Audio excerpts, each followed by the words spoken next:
Welcome to A Problem Squared, a podcast where we solve problems. I'm Matt Parker, a mathematician and performer, I guess. You look very confused there. I know. I've never had to specify my career in one sentence. I'll confirm. Yes, you are both of those Thank things. And I'm Beck Hill, and I'm a comedian and friend of Matt. You've got a much more succinct job title. Yeah, we're called Problem Squared because a problem squared is a problem halved. Provided it was half a problem to start with. Because if you square a half, you get a quarter, which is a half of the original. Ah, There. done. Solved. Let's go home. Problem zero out of the way. So what we want to do is say hello. First of all, this is our first episode. Thank you so much for listening in. We're kind of learning as we go. Yes, and thank you for any retrospective listeners or future listeners. Where are they listening from, Matt? Oh, yeah, because I guess everyone listening now is either an early adapter, thank you so much for getting on board, Hi. or years from now, once this is It's a been honed, uncovered after the slick, apocalypse.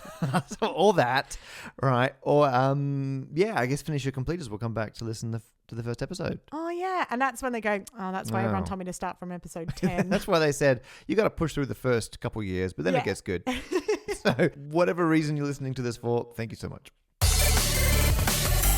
The idea behind this podcast is that Beck and I will use our incredible skills and niche experiences to solve problems. So listener problems that get sent in or even problems that we have ourselves. Yeah. And funny you should say that because I have a problem for you. That's convenient. Yes, that is Good. convenient. I want to know what the deal with shoe sizes is. Right. Shoe sizes. I looked into this because you've often complained about shoe sizes. Yeah, because they changed. It doesn't matter like where I buy my shoes from or what country I'm in or none of them make sense. And they don't go up the amount that you expect them to. Like a size 7 to an 8 to a 9 isn't like the same amount of distance. It is sort of. So when you asked this question, I was like, oh, well, they're numbers. It's some kind of measurement. I'll look it up. And it's a mess. So there's European sizes, which are big numbers. So I'm like a 44, 45-ish, I think. Yeah, which I guessed. Which you guessed. As well. I used to work in a bowling alley, and that is also where I became obsessed with shoe sizes. Yeah, you can look at someone's foot and say what their European bowling shoe size is. I got your UK size too. You did. Yeah, I was real chuffed. It's one of your bizarrely less creepy transferable skills. And so then you've got UK, and there's no genders on UK sizes. They're just UK adult sizes. Yeah. But in the US, you've got men's and women's sizes. And I think in Australia as well. Oh, they're the same as they... I think so, yeah. Right. And all of those, by the way, are the same scale. They just increase by 1. So if you're a shoe size 10 in the UK, that's a men's 11 in the US, which is a women's 12. So you just go up by 1. The UK size, add 1 to get US men's, add 1 to get US women's. At 10 men's is a woman's 12? Yes.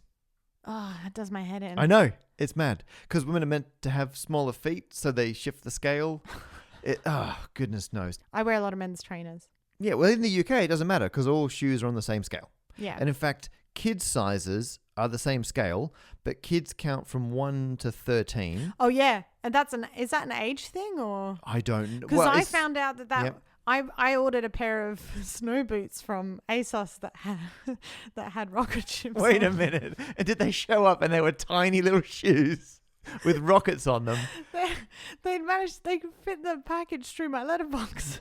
That's I was great. like, oh, my shoes arrived today. And I was like, I'm not sure how they got them through the letterbox. Could you take the rockets off the shoes? And stick them on like adult shoes? No, it wasn't like that. But I didn't even bother opening the packet. That's how sure I was that I'd ordered some children's shoes. I was amazed. I was like, finally, I found some snow boots that I want. And then but they were like a size 8. Well, kids' sizes great. here are exactly the same scale. So a 13 in kids is a 0 in adults. And then a 12 in kids is a -1 in adults. So it's like the scales just go straight from one into the next one, which makes a lot of sense. And I'm semi-happy with that. The issue is where those numbers come from. So in the UK, shoe sizes are based on the length of a foot, which makes... Yeah, man. Thank you. No, like 12 Good inches. answer. Like a foot. Solved. So it turns out, and I know this is obvious, but a foot is about the length of a foot. So size. But that's so general, because that's why we have shoe sizes, because feet are different I know. sizes. And so size 12 is pegged at exactly a foot, which is 12 inches. That's a very, do you know what? That has definitely been designed by a man, hasn't it? Absolutely. But not just like, that is designed by a man who's lying about his foot size. Like, Well, that's- yes. Oh, yeah, no, Definitely 12 is rounding up. definitely average. Definitely normal. Yeah, 12 is So- average. Anyone who's under 12 is definitely really small. But then they don't go 1 inch at a time. Each change in shoe size is one barley corn difference.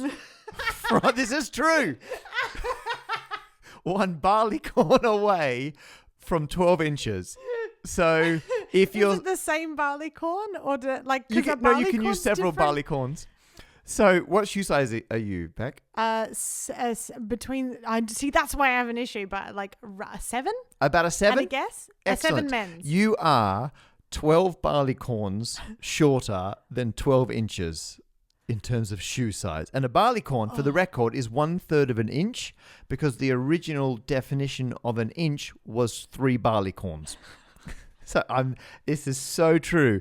This is why I don't like imperial units. So if you translate that into modern real units, each size you go down from 12 is 1/3 of an inch smaller, which is about 8.4 millimeters. So size 12, 12 inches, and then you go up or down 1/3 of an inch at a time as you go up and down sizes, except that's not based on the actual foot size. That's based on what's called a last, which is like a model foot that's used to make a shoe. And for some reason, I don't know, any cobblers, if you can help us out, let me know, the shoe ends up being smaller than the size of the last, or at least the foot that fits into a shoe is smaller than the size of the model foot that was used to make the shoe. So you have to offset everything by 1/5 of an inch. And so take everything I just said. It's because like originally you would make it in leather and it would shrink. That's good. That didn't occur to me. So maybe it's leather and it shrinks down. I'm really good at coming up with things that sound they make plausible. sense. Yeah. Good. Well, yeah. let's go with that until we're told otherwise. Yeah, cool. So the whole scale is then shifted by 5 millimeters, and it's a nightmare. So that's where it comes from. It is a linear scale, but it goes up in multiples of barley corns. And 12 is 12, except you got to shift it off by 1/5 of an inch. Oh, good. So if I'm ever unsure about my shoe size, yeah, I'll just do that. Now, if you want to use the European sizes, Yes, which I do. they are also a linear scale, so they increase by a set amount each time, but they're 2/3 of a centimeter.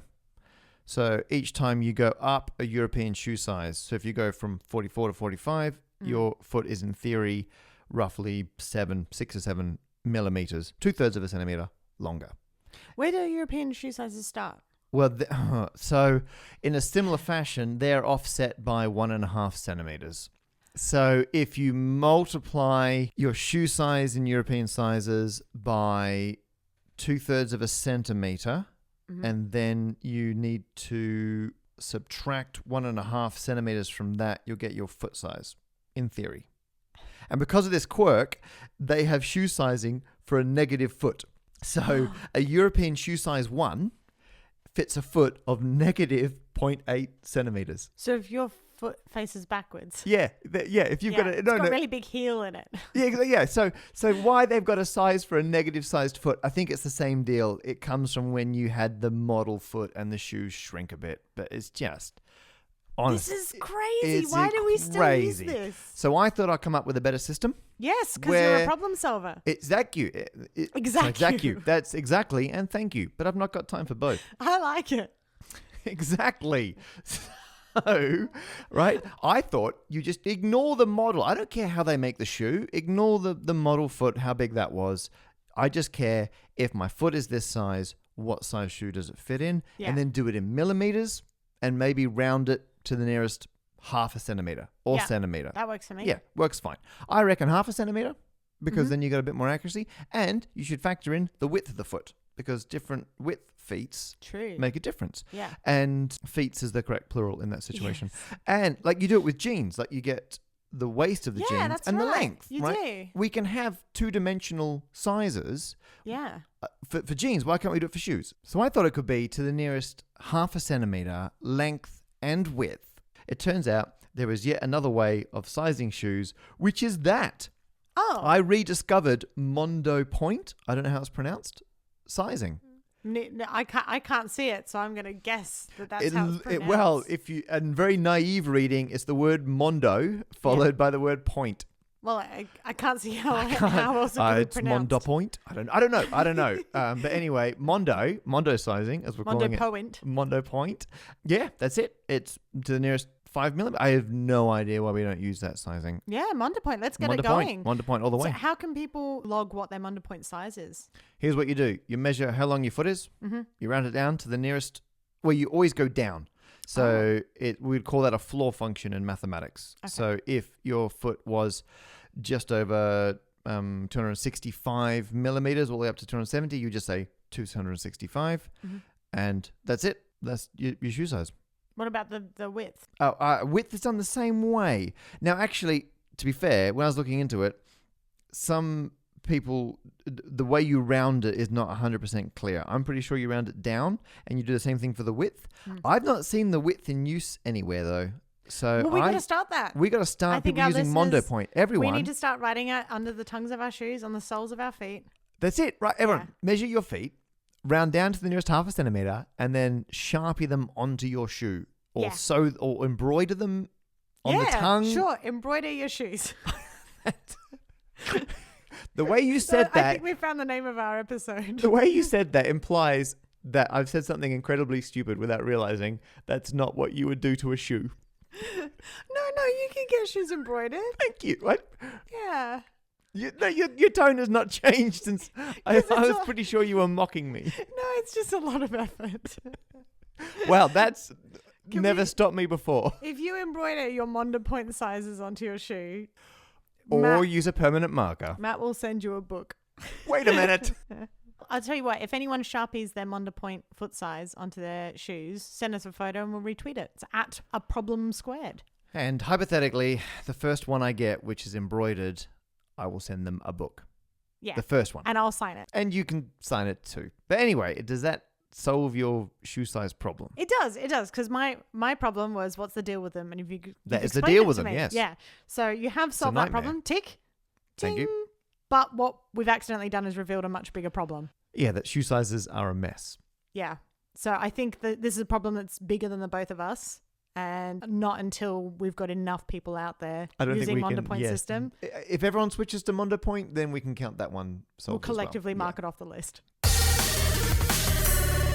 We have a problem from one of our listeners, who's not a listener yet, but they will be soon. Very presumptuous, surely. Isn't it? Well, they replied to you on Twitter. If they want an answer to the question, they're going to have to listen. Yeah. They replied to you on Twitter and said, when you asked for problems to solve, what is the most number of my own organs I can sell for the highest profit without dying in the process? Yeah. Now, the first thing I want to say to little Mikey is thanks for ruining my Google algorithm. Oh, my goodness. You've just been searching for prices for black market organs. I am definitely on a register somewhere. Like, absolutely, definitely. It's pretty messed up. So that was fun. Thank you very much for that. First of all, I wanted to look up how many body parts you can live without. Oh, yeah. What's optional? So I found this on a BBC News article. You can live with one lung, one kidney, without a spleen, without an appendix or gallbladder, adenoids, tonsils, some of your lymph nodes, fibula bones, ribs, up to 6 ribs. You can lose up to 6 ribs. Up to 6 ribs. Wow. Uterus, ovaries, breasts, testicles, prostate. And then further on, if you have help from like medications or bag or your life will change, but you can, with medical intervention, you'll survive. So on top of that, you can then go with without a stomach, without a part of your colon, pancreas, salivary glands, thyroid, bladder, and your other kidney. Because you plug into a dialysis machine. Yep. And then if you... I'm just going to say, given the original question was to make a profit selling these things, I think the cost of dialysis must outweigh... Oh, yeah. We're not onto that yet. Oh, okay, though. right. This is just absolutely everything you could live without. What about one of your eyes? Surely you could lose... eyes, limbs, nose, ears, larynx, tongue, lower spine, and rectum. Your skull, your heart, and your other lung, but all of these will require you to be basically on a machine. You would have essentially not much of a life. So basically you can live without up to 45% of your body mass. 45% of your body 45% mass. you What's can lose left? and still live. Your brain? Yeah, and some blood. But what I will say before you run out and try this at home is if you were to lose all of those things at once, you would die of trauma. You go into shock, I guess. Yeah, you go into shock, exactly. And even if you tried to go one at a time and have things removed slowly, your immune system would be so compromised that you would eventually get an infection and die. So do not recommend that. But that's a little beginning. So now looking at what of those parts can you sell? And that was really interesting. So, and I've rounded up with these, and I've got to say, it depends where you're selling them as well, because certain countries you'll get a lower amount because I guess there's more people selling. Technically in the UK, you won't get an amount because it is illegal. Oh, right. That's, yep. But in most of these cases, these are all illegal. So it's actually really hard to get amounts because usually black market retailers they're not do advertising. Tax. No. So yeah. So given you've got to go to different markets for different organs, and you can't really ship organs very easily, you've just got to travel to these different locations. Yeah, so there'd be a cost involved with that. And then you offload and organs you need a in different broker. places. Oh. So there are organ traders, and they will take a fee. And then, of course, then there's the fees on top of that to have the organ removed safely so that you survive. So there's all the cost of that. So and you just searched for all of this in your normal web browser, just logged in like normal. Yeah. You weren't using like Tor or anything. You were definitely on a list. Wow, you were definitely on a list. So, for instance, you can get up to £105,000 for a kidney, but £105,000. Yeah, up to. That's not what you would get, though. That's what the selling price would be. So the brokers tend to take a huge percentage as well as the cost of surgery. So actually, realistically, if you were to sell your body parts, I haven't done the calculations here, but in US dollars, you'd probably only get between $1,000 and $10,000 US dollars for a kidney after all the costs. Yeah. So even if you got a really good kidney, you're going to get max $10,000 US dollars. Yeah, probably in your pocket. But it depends how good your organ agent is. So what the other thing I learned by researching this is that is if you can find a buyer, you can sell anything. Like that's all it comes down to is like, does someone want it? You don't know what you're going to use it for. And I'll delve into that more deeply. But let's go in with some of these organs first. So your lung, you could get $200,000 for that. Your spleen, you can get only £364. Only £364 for a spleen. But who wants a spleen? People have them removed anyway. It's your a buyer's gallbladder market for spleens. It is. Gallbladder, $874. Your rib is $40 US each. You can so sell up ribs. To 6. Yeah, I think it's just for display. I don't know. You can buy them. You can buy them for $40. You can buy ribs. I found a site where you can buy human skeletal things. So yeah, you can get about $40 for a rib. So times that by 4, convert it into pounds. That's about £186.30p. I've created an Excel sheet for this, Matt. You'd be real proud. I'm very proud. You'd be so proud. Now, there was an instance where one guy said that he managed to sell a testicle, but it's kind of a bit more complicated than that because essentially it was part of a trial where he had a testicle removed and a false one put in. And the cost of that trial paid him roughly around £30,000. Okay, this was over in the US. So this is a case where you're involved in some kind of medical research. Yeah, during so which it's not you a case lose something. Exactly. Right. So it's not like he just sold his testicle on the market. It was like part of an ongoing. Okay, but to be involved in that trial, he had to start with a perfectly good testicle, right, and end up with one less testicle. Yeah. So I've said, well, in my head, my calculations, I've gone, what if you could sell both testicles in some if you could find a trial where that's happening. Then technically you could make up to $60,000. So with all of those in mind, while staying alive, you could make £361,424.30. But that's, I've rounded up a lot. That's up to the amount. Then we can go into the bits that if you wanted to sell them and hook yourself up to a bunch of machines. There's ongoing costs afterwards. Right.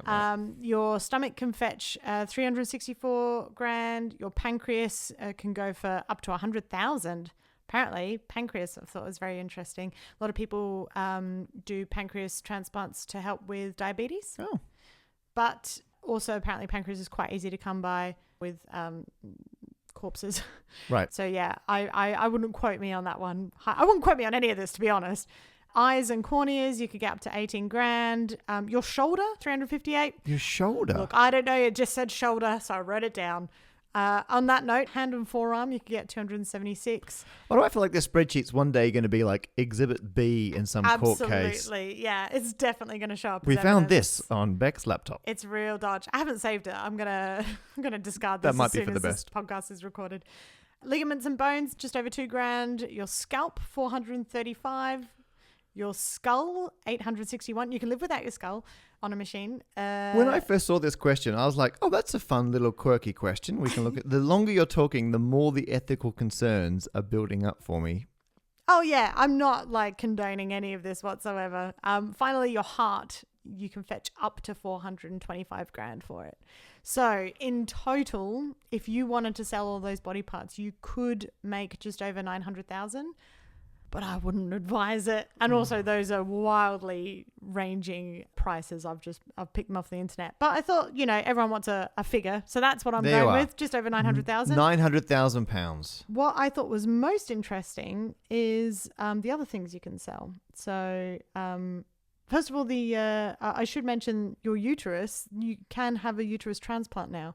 There's been 18 women in the UK have had uterus transplants so that they can give birth.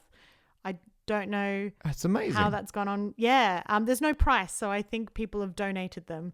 There's not been I any feel a lot money better involved. with that. This is better news. Okay. Yeah. Also, a lot of these prices I got off of a website called buddyloans.com, which is a loans-based website that wanted to tell you how much your body parts are worth, which I think is a problem in itself. Also, another of the websites was Leisure Jobs.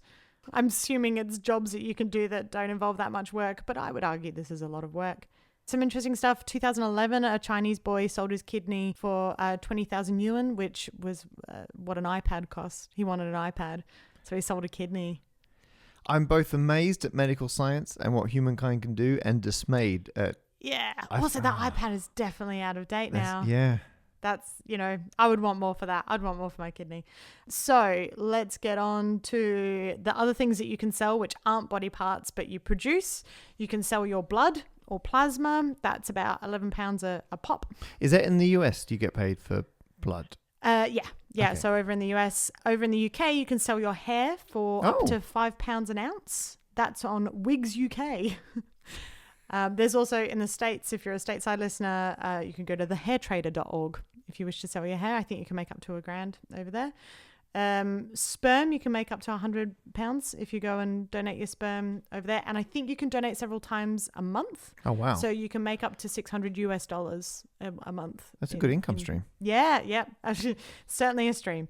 Eggs. So women can donate their eggs. You can make up to £9,000 donating your eggs. It is incredibly painful. That's experience. very invasive. It involves short shots, hormone therapy, like a lot of stuff. Yeah. You can be a surrogate. If you have a womb, you can be a surrogate mother. That can pay up to $40,000. These are in pounds. Bone marrow, you can make up to $2,000 donating a bone marrow. Breast milk, up to £7 a bottle. That's quite a big one as well. There's some really good stories about that because breast milk is in high demand for women who can't produce it, and there's a lot of women who overproduce breast milk. So it's actually a really interesting community that's built up around that. Feces, you can sell your poo for up to $9,000 a year. $9,000 a year. Yeah, there are people with certain conditions that genuinely need fecal transplants because their gut doesn't have the bacteria needed to break down food. I've come across this where if you've not got the right culture of Yeah. bacteria or whatever's going on in there, you can get. But Apparently, your cult is just not enough. I thought it was like a one-time thing. You'd do a fecal transplant, and that would then Fix it forever. fix it. Like it would cause that whatever bacteria to then be in your system. Yeah, I don't know. Maybe they just need a few shots ongoing. I'm not, as it gets used to it, I'm not sure. I wasn't doing a whole bit about No. You made the right decision. urine. You can get up to £14 per ounce. There's actually a website in the States called Urine the Clear. Nice. Which is where you buy urine for urine tests. For urine tests. Yeah. So people aren't doing any form of drugs and they sell clean urine. Yep. So there you go. Also, if you are an Urine online... the Money would have also been an acceptable That would name. be a great one. You should check that to see if that's a website already. I'm not going to do that. You're definitely going to do that. Because my search history is still squeaky clean. So, yeah, if you can find a buyer, you can make money. So yeah, that's how much money you can. So in conclusion, I found it a really interesting thing because for anyone who doesn't know this, I now have the title of Tooth Fairy. that is true. You are surprisingly qualified to answer this problem. Yeah, so I realized that the only thing that differentiates the Tooth Fairy from anyone else is the fact that the Tooth Fairy buys teeth. And so I was like, well, if I buy teeth, then that makes me a Tooth Fairy. Now, I didn't want to muscle in on the Tooth Fairy's actual territory. So I've gone in saying that I've set some ground rules. I will only buy teeth from people who are 18 and over. That's a good ground rule. Yep, because kids, they've got their own Tooth Fairy. Yep. I'll deal with the adults. So any adults who find themselves in possession of their baby teeth or any extracted teeth, anything like that, you can come to me. They have to be your teeth. You have to be the owner of them. So no brokers for teeth. No, I don't. It feels a bit dodgy that way. The deal has to be done in person. I don't want any teeth in the mail or anything like that. For someone who's trying to buy other people's teeth, you're being very sensible about this. Yeah, well, you gotta keep a. And how many teeth have you acquired? I've got about 14 now. That's great. They all from the same woman though, so I did cheat. But yeah, I buy them for £2 a tooth, or £5, or a pint for a wisdom tooth. Haven't got any wisdom teeth yet. But if anyone's listening and wants to sell them to me. By the way, for anyone listening, I haven't got a plan of what to do with the teeth yet. Everyone asks me that. I don't know. And if I do come up with something, I won't do anything with them unless I have implicit permission from all the people who have sold me their teeth. But when I started telling people about this, they were really grossed out. And they're like, oh, it's creepy. Why do you want people's teeth? Why would you buy them? What do you do with them? Ugh. And yet, look at this list of things that you can buy and sell from the body. And that it's an ongoing business. It's an actual thing. If so nothing I else, think my you little have- hobby is nothing. You've really recontextualized your buying teeth. Because when I first saw that on Twitter, I was like, I just saw Beck a couple hours ago. And she seemed fine. And now on Twitter, she's trying to solicit teeth. Right. But actually now, of all the things that you can sell for money, I think that's one of the most harmless. Yeah. Put it into context. So there you go. So Yeah. it turns out you can make about 0.9 million pounds. Yeah. I mean, if you're crafty, back in 99, someone on eBay tried to sell a kidney and it got up to 5.75 million before it got taken down by eBay. So, it's a based on demand. And In short, we need to hurry up medical research to be able to grow new organs for people. well, it's funny you say that because I was looking into thyroids to see whether you could sell those, and apparently the success rate for them is very low. They try and transplant them, and they basically never take. But they have started 3D printing them, and that has been much more successful. Okay. So we are getting into areas where previously untransferable organs are being 3D printed. So one day there won't be a market for There's this. hope for the future. Yeah, unless you need money, in which case you're stuffed. So this problem comes from PRL at USRBIN PRL. And they asked, given the general cost of running a fridge is the electricity and that they're continually becoming more energy efficient whilst electricity becomes more expensive, how often should one buy a new one? That's a good question, because technically a more efficient fridge could save you more money on your power bill than the cost of buying the fridge. Right. So I looked into it, and fridges were hugely inefficient right up until the 70s. Okay. And so a fridge from around the 1970s will be using 2,000 kilowatt hours per year. All right. And a kilowatt hour is just how we measure electrical energy being used by any appliance. So you get charged Otherwise in kilowatt known hours. as orcas. Orcas. Yeah. I'm thinking killer whales. Sorry, continue. Oh, you're thinking of killer whales. Yes, Yeah. kilowatt hours.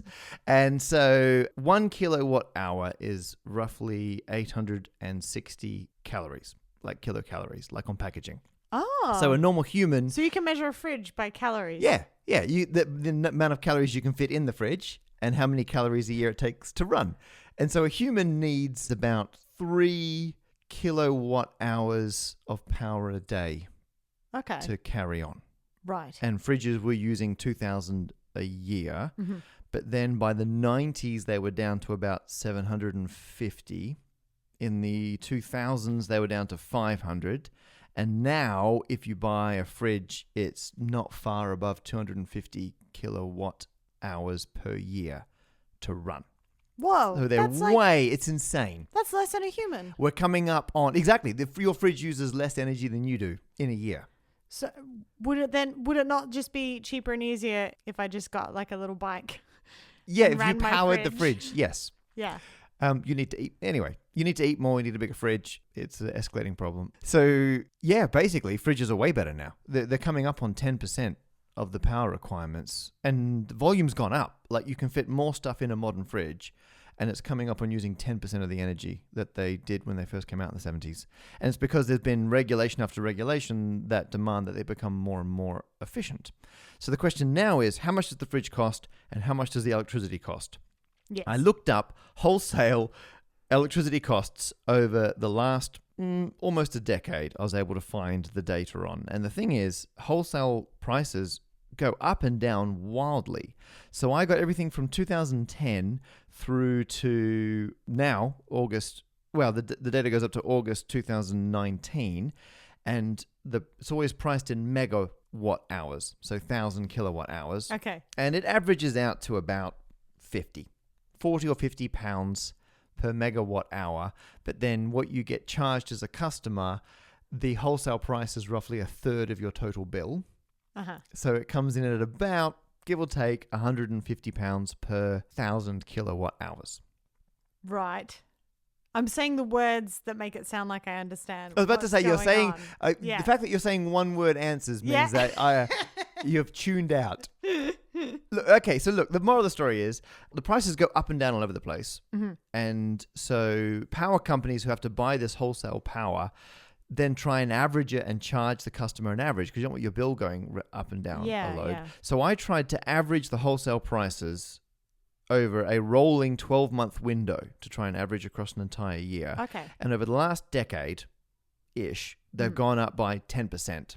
But actually, they went down for the first 2/3 of the decade, then they went up. So I don't agree with the premise that power costs are going up. To be fair, I've not factored in if you want to get all renewable energy. Mm-hmm. And I briefly looked at the wholesale market for how you get renewable energy. And it's interesting, but... Do you know what I love about this is that with the problems that I had to solve for this one, I very much rounded out or just chose a number and went, that's roughly right. Let's go with that one. Otherwise, this will take ages.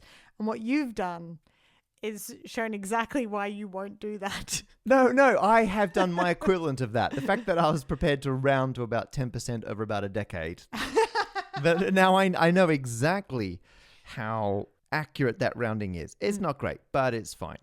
So anyway, I then went on and I found a standard buying white goods website and I looked up, I just searched for fridge freezer and got the 10 first responses as an average sample.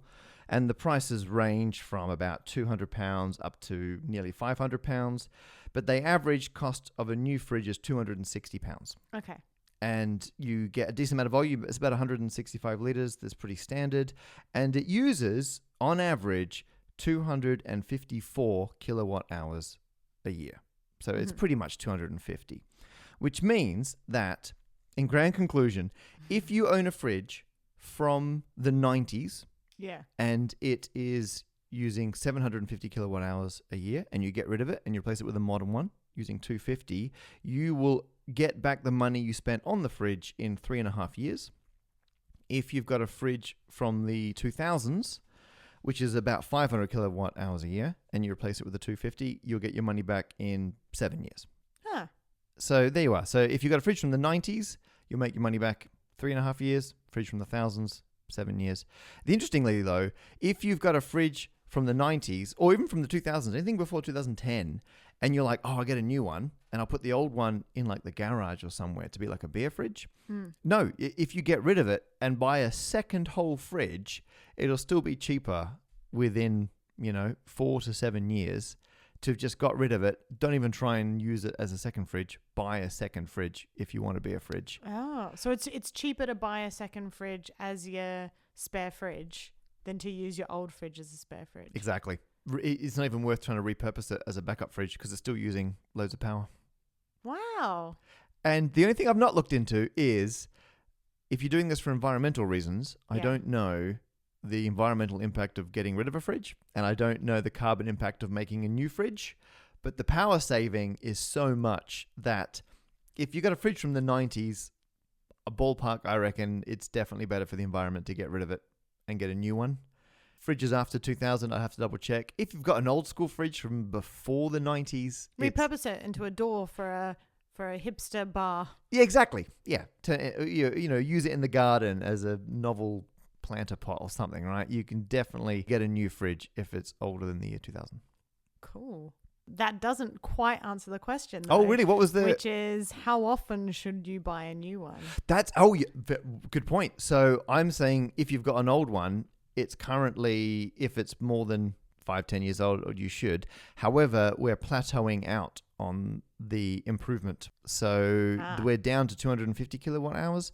I don't know how much lower that's going to go. I suspect if you buy one now, it's going to do you for a while. It's not going to get down much more than that.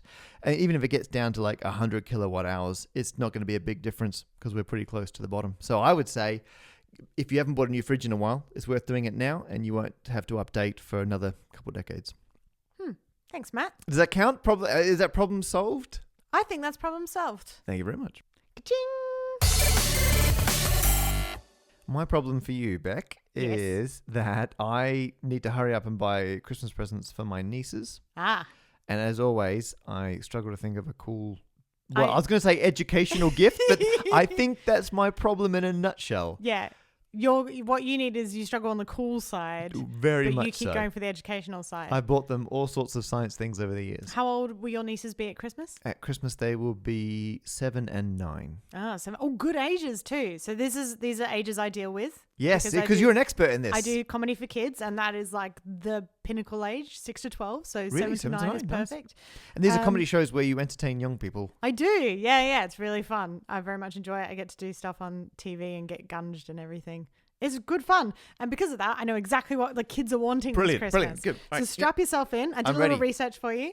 So the first one, which I just think is fantastic, and I thought you might get a laugh out of it, is a Harry Potter invisibility cloak. You can buy an invisibility cloak. Yeah. Is it like an empty packet? No, it's £60. And you're going to love this, Matt. Basically, it's an invisibility cloak because on the lining is green. And when you show it with an app, it turns your cape into a green screen if you turn the cape inside out, and then you can show yourself disappearing in the app.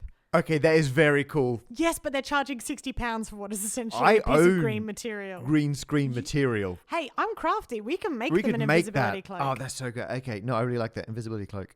Yeah. Because you're going to have to get them an app as well. My older niece is a big reader. Reads. I'll just double check she's read the Harry Potter stuff, and then boom, invisibility cloak. Done. All right, we've sorted. Next. Now, this one I just found problematic, but I wanted to bring it up, is the Scruffalove's My Real Rescue. You know, you get these like toy dogs? No. You don't know what a toy dog is? Oh, no, I'm aware of the separate concepts of a toy and a dog. Yeah, like the little electronic, like it's sort of half robot, half cuddly toy. You know, you get different little toy dogs that follow you around or whatever. This is one of those. This is right. Okay. Right now, there are people listening going, "Yeah, that makes sense. Why can't Matt understand the idea?" Okay, let's assume I'm totally down with a cuddly robotic dog that stalks you around the house. Yeah. So now you can get one that's called My Real Rescue, where it's meant to be like a rescue dog, and it comes all with like scruffy fur and stuff, and you brush it and wash it, and it's really timid, and then it starts to come out, and you like tame it. And part of me is like, "Oh, it's kind of sweet," but the other part's like, just buy an old toy dog. Like, yeah, that's like if they were secondhand. The whole point of a rescue is that you're saving something that wasn't wanted. Part of me is that's good teaching empathy and training up a timid robot to be an outgoing robot that achieves its full potential. But I don't know. I tell you what taught me empathy as a kid. Whenever my mum found a toy that was abandoned, like on the road or something, and it was all messed up, she'd take it home and wash it and then fix it and give it new eyes and stuff. There you are. See? Right. Yeah. Okay. That's a rescue pet. Okay, good. So what I'm saying is find a toy on the road. Yeah, about to say invisibility cloak give it to your other niece. Here's some kind of toy options. on the road. Yep. This one's pretty cool. It's a smart pixelator. With art capitalized in smart. Do you remember those bead things as kids where you put the bead on there and you iron it and it turns into and it forms like a mosaic thing? Yeah, so it's that, but it comes with, again, we're talking apps, but it comes with an app where you upload a photo into it and it gives you the sort of pixelated template to print out that you put under it so that then you can pixelate your photos and do it as a beaded thing. I do like pixels. I know you do. That's why I thought That's of you. got the right amount of maths in it too. So what was that one called? That's the Smart Pixelator. Art in capital letters. Art in capital letters. I Yep. should make it clear we're not being sponsored for this. Oh no, yeah, no, yeah. no money is changing hands. I realize this has started to sound like an ad, but these are just some cool toys that I found. If people Other want to sponsor us, they off-brand can. beads are available. Yes, exactly. So yeah, if you want to buy that off the rack, that is somewhere between 50 and 70 pounds, depending on my handwriting. So it's £60 Yeah. with a standard deviation of maybe £4. Then, of course, the Oculus Quest is on my Christmas list, but this is very high end. You're looking between £400 and £500. Wait a minute. Are you just dropping in your Christmas list? Where can you see where the line began? Yes, I can. It was super obvious. But hey, what kid's going to turn down virtual reality? And then your nieces can watch my latest show. I'll be back. Wait a minute. Which you and Lucy started. No, I'll be honest. Smooth. I'm going to come down with the final one, and this Right, is definitely yep. is the Lego Mars Research Shuttle. It's £20. It links in with what you and your wonderful wife, Professor Lucy Green, do. And I think that Let's be honest. What my wonderful wife does, she's the legitimate space scientist. Well, yeah, but you do gifts. Yes. You do the gift side. I'm a supportive spouse. Yeah, there you go. So I think that's your other one is the Lego Mars Research Shuttle. Lego Mars, done. That, Beck, is a problem solved. Yes. So that's all the problems solved in this first episode. I think it's been a successful first outing. Yeah. I don't think we need to make any more. No, I think we're done. I I think we should think make more. we'll Yeah, make yeah. And what we'll need to make more are more problems. So Yes. I'll definitely come up with some more for you, Matt, and vice versa. But any listener problems would be welcomed. We're at a problem squared On most social media. on most social formats. media. Yes. We haven't got sponsors or anything for this podcast. We're not quite sure how we're going to make it all work, but we will have a Patreon. Yeah. One of our So- problems is we're currently running at a loss. Yes. So if you to could fix solve that that for us. problem, we'll set up a Patreon. If you go to patreon.com/aproblemsquared, you can pay a number of currency units that we will decide Mondo per points? episode. No, we do take Mondo points. And we won't have any perks there just yet, but if you get involved, you can request what you would like to see as a backer or someone who's paying per episode to make this happen. Of course, for everyone else, it's still completely free to listen to and to send in your problems to get them squared. Is that it? Yes. I'm going home now.